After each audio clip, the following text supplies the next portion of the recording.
So yun guys, pauwi na nga po tayo. Malapit na tayo sa paparoroonan. Kaya salamat po sa Diyos sa pagkakataong ito. At sa mga nag-ayos ng bike ko, salamat sa inyo. Butihin nyo lang yan. Ingatan kayo palagi. So hello guys, ngayong video na to, papakita ko po sa inyo ang aking bike na nakatambak lang dahil sira nga po.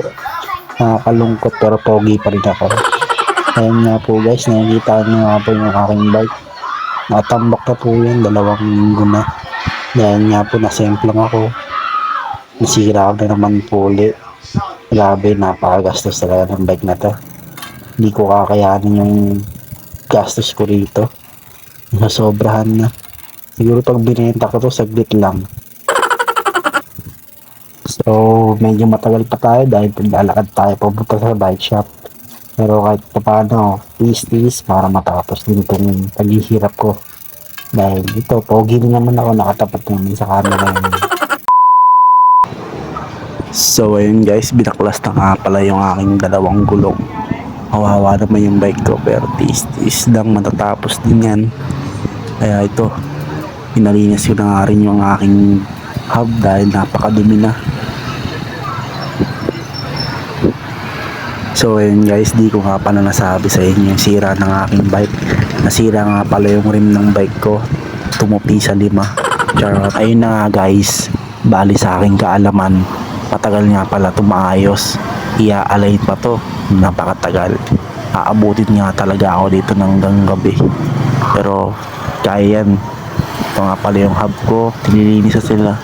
Grabe, napakasipag na itong mga naglilinis na to.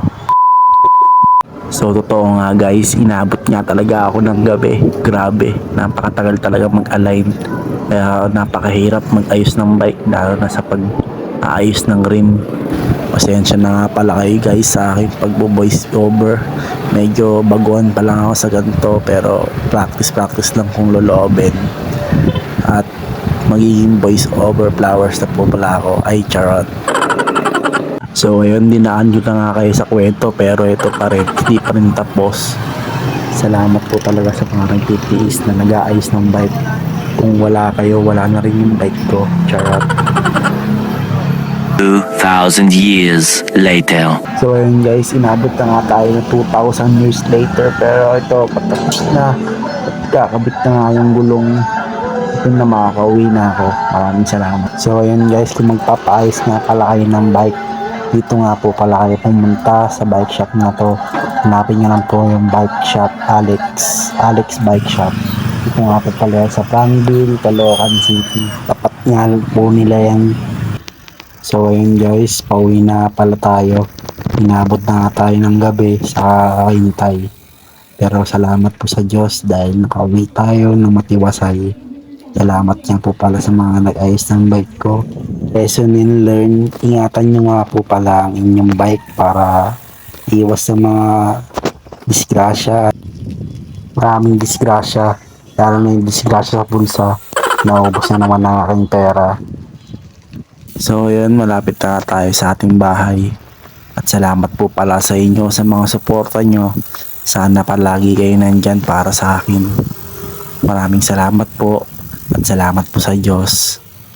At nasayang ko na naman po ang 4 minutes ng buhay nyo. I love you all. Peace.